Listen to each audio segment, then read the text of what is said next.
ଜୟ ଜଗନ୍ନାଥ। ଆପଣ ନିଜର ସ୍ୱାମୀର ନାଁ ଧରି ଡାକୁଛନ୍ତି କି? ଭୁଲରେ ନାଁ ଧରି ସ୍ୱାମୀର ଡାକନ୍ତୁନି। ଏମିତିକି ବାରମ୍ବାର ସ୍ୱାମୀର ନାଁ ନିଅନ୍ତୁ ନାହିଁ। ଅନେକ ଏହାକୁ ଥଟ୍ଟା ମଜାରେ ମଧ୍ୟ ବାରମ୍ବାର ସ୍ୱାମୀର ନାଁ ନିଅନ୍ତି, କିନ୍ତୁ ଏହା କରିବା ଦ୍ୱାରା ସ୍ୱାମୀର ଆୟୁଷ କମେ। ଶାସ୍ତ୍ର ଅନୁସାରେ ଯେଉଁମାନେ ସ୍ୱାମୀର ନାମ ଧରନ୍ତି ସ୍ୱାମୀ ପରି ଅପମାନ ହୋଇଥାଏ।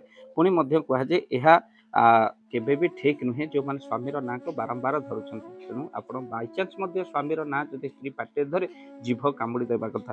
କେବଳ ସେତିକି ନୁହେଁ, ନାରୀ ଯଦି ପତିବ୍ରତା ଧର୍ମ ପାଳନ କରୁଛି, ସ୍ୱାମୀର ନାଁ ହେଲେ ସ୍ୱାମୀକୁ ଅସମ୍ମାନ ହୋଇଥାଏ, ଯାହାକି ନାରୀ ହୋଇଣ ପତିବ୍ରତା ନଲଙ୍କେ ନିଜ ସ୍ୱାମୀ କଥା, ଏମନ୍ତ ଲୋକଙ୍କର ଘର ନ ପୁଛ ଜାତି ଗୋତ୍ର ତାର। ଅର୍ଥାତ୍ ପତିବ୍ରତା ନାରୀ ଘରେ ଭଗବାନ ମଧ୍ୟ ସ୍ୱୟଂ ଭୋଜନ କରିଥାନ୍ତି। ତେଣୁ ଯେଉଁ ନାରୀମାନେ ସ୍ୱାମୀକୁ ସମ୍ମାନ ଦିଅନ୍ତି ତାଙ୍କର ନାମକୁ ମୁଖରେ ଧରନ୍ତି ନାହିଁ।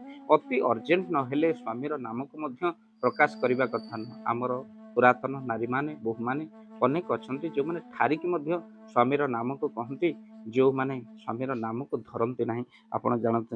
ତେଣୁ ଏହା ସ୍ୱାମୀ ପ୍ରତି ଅପମାନ ହୋଇଥାଏ। ଏହା ଶାସ୍ତ୍ରରେ ମଧ୍ୟ ଲେଖା ହେଇଛି, ଆବଶ୍ୟକ ନ ପଡ଼ିଲେ କେବେ ସ୍ୱାମୀର ନାମକୁ ଆପଣ ଧରନ୍ତୁ ନାହିଁ। ତେଣୁ ଅନେକ ନାରୀମାନେ ଯିଏକି ଚାକଚକ୍ୟ ସହରରେ ପାଶ୍ଚାତ୍ୟ ସଭ୍ୟତା ଭିତରେ ବଢ଼ୁଛନ୍ତି, ଆଉ ସେମାନେ ସ୍ୱାମୀକୁ ସେଇଭଳି ଭାବରେ ନାମ ଧରି ଡାକୁଛନ୍ତି। ଏହା ସମ୍ପୂର୍ଣ୍ଣ ରୂପେ ଭୁଲ।